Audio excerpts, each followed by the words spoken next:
Hello everyone, my name is Dr. Booch and today I've got another Guild Wars 2 video for you. I wasn't planning on doing a Guild Wars 2 video today, but since the new update came out, I thought hell I'd do one anyway and cover the latest update. Sorry for no sound in the video. I did a bit of a stupid when I was recording this, and for some reason it recorded my headset microphone rather than in-game sound, so it would have just been me clicking the keyboard frantically anyway. But as you can see, I'm doing the new Sanctum Sprint, which is a new mini game, if you will, for Guild Wars 2 as part of the Bazaar of the Four Winds update. And this apparently is mostly temporary content, so if you want to do this as soon as you can. And here's just an example of the race which I'm doing, in which the objective is to obviously get to the finish and collect these crystals along the way to get extra points and collecting power-ups.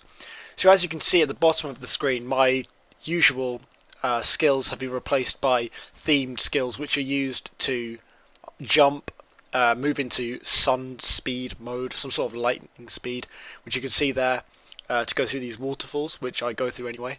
Another one which is like a lightning jump, which you should see in a second, along with another load of different power-ups to stop competitors from beating you. And the objective really is to just come first. As you can see there, I'm in number 6. In this first race I think I come 7th, and the next one I come 1st or 3rd. You see how little I know about it. It's a little bit confusing, but it's really fun, and if you get a chance, please check it out. You will not regret it. I don't know why I'm saying please, you should really be doing it anyway. But on to the update. I've just got the page up here. I'm just looking at things it's brought out. So far, it seems to be mainly things like mini games. There's a new jumping puzzle in the new Bazaar of the Four Winds area, in which you are using these different power-ups, which you can see here, to overcome a jumping puzzle, which isn't any more difficult than any of the other jumping puzzles. As you can see, it's all themed in a certain way. It's almost got the Canthan feel from Guild Wars 1, but that's something I think is down to opinion, and there may be dispute over that. And it's got loads of new content, so I'm just going to go through some of it, and hopefully I'll be doing some more videos, almost doing a let's play of all of this content, or as much of it as possible. I'll do the new PvP area, which I will get onto in a second, and also I will show you the jumping stuff and all the other really cool things that they've come up with for this update, which I think is probably one of the best yet. I didn't like the previous update on the summer festival too much, with the whole dragon thing and the ether blades. It wasn't really that interesting for me, but this I could really get into, and already I am really enjoying it, even though it's only been out for a day, or even less than that, a few hours. So firstly there is Sanctum Sprint, which is this new race minigame, and it is quite reminiscent of the races you could do in Guild Wars 1 during like the midsummer festivals. If you guys remember them, there was like beetle racing and stuff like that, and this is akin to that, if you will. It's got similarities, but really you could probably compare it more to Mario Kart with sort of a Guild Wars twist, but I'll leave that up to you. It's comparable to a lot of racing games which involve, you know, a little bit of lightheartedness and not super difficulty. As you can see there, I used a checkpoint boost, which means I go straight to the next checkpoint, which is quite a nice power up to have. It's probably one of the best to have in terms of getting to the finish line. There's also a new minigame called Belcher's Bluff, which I haven't tried out yet, which apparently is almost like a little storyline quest. I will try that out, maybe do a quick video on that, but I'm not, I'm not itching to try that out. What I do like the look of, however, is the new area. I tried that out and I looked around there, and there's loads of achievements to do. And there are some new items as well, because obviously new content, it's got to have new items.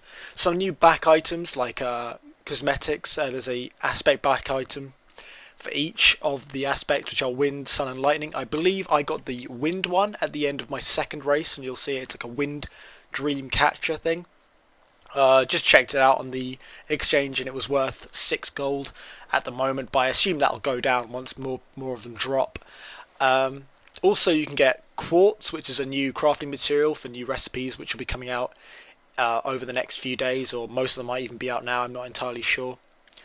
And there are also new mini pets. Obviously there's Bazaar Quaggons, and also finally there is a new PvP map which is called Skyhammer, and that is quite similar to, in terms of looks, to the jumping puzzle in Metrica Province. Those of you who've done that, it seems to have shared the themes of that, and it also reminds me a little bit of Super Monday Night Combat. However, I don't have any footage of it at the moment because I'm an idiot and didn't press the record button, but hopefully I'll get you that in the next day or so. If not, I would have put it in here, but as I say, I did it stupid. So this new content I'm really enjoying so far. It's only been a few hours, and definitely Skyhammer, if you guys get a chance to try that out. Basically, Skyhammer is this control point mode, just like the previous map, in which you go to the different control points and there are loads of trapdoors to fall into, including some sort of mega laser which can inflict up to 10,000 damage on you, and once one team gets control of that, it seems that they've kind of won the game, which may need a bit more balancing because we couldn't work out how to acquire the cannon, but the other team managed to get it almost immediately after it becoming available. So maybe ArenaNet will have to look into that a little bit. There's also been a bit of balance updates, which I don't really know much about since I'm basically pure elementalist, and I've only just turned level 80, so I don't actually know that much about all these balance issues and all this nerfing and buffing that's going on. But if you want to know more, you should check out the patch notes and see if it affects you. Here you can see me using my checkpoint boost again, going into 5th place, and just jumping up here. There's also a new improved achievement user interface, which I really like the look of. Sorry, I just hit my microphone. And that just makes it a little bit easier to see your achievements and track them. They're just a little bit more organised instead of just listed. They're in more condensed and concise sections now. And apparently there's some new World vs. World stuff as well, and new masteries and stuff like that, which is fairly minor stuff. Oh, I fell.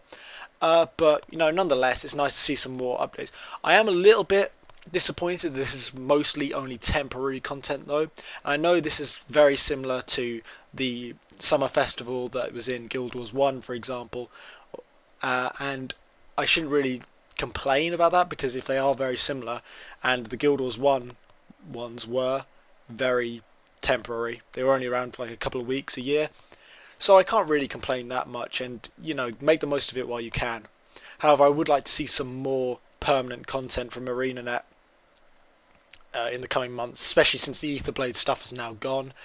Even though I didn't particularly like that much, that's now gone and done with, which is a bit of a shame, because it just feels like they're making all this amazing new content which is only going to be around for a little while. I really want to tell them, just make some more permanent stuff. We want permanent content. I know there's loads of content in the game already, but it just seems to be a waste of great content that they're putting time and money into, and then it's only there for 2 weeks and then it's going away.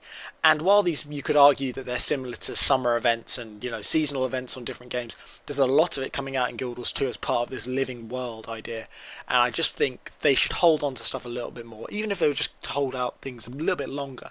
But I just really want to see these new ideas just develop further and to keep them in the game. As you can see, I'm having a bit of difficulty with this bit of the race. I'm just gonna start collecting stuff now, and I put down a fake power up. That's very similar to things like Mario Kart, in which you can put down a fake crate or a fake power up box. This 3 is pretty cool. You press the 3 button to a 3 key, sorry, to send yourself over to these other platforms, like so, which is pretty awesome. It's kind of like a teleportation. And use my 1 key to just do this super jump, which would be really appreciated in other jumping puzzles, and although it would probably make them very easy. Now I think I'm going to wrap up this video here. If you liked the video, please give it a like. I'm going to be covering more of this update over the next few days or weeks, for as long as it's out for, really, and just hope I can cover everything. So if you did like this video, please give it a like. If you want to see more like this, please press the subscribe button. It really helps me out, and it'll help you out if you want to see more of this footage. Thanks a lot, everyone, and I'll see you later.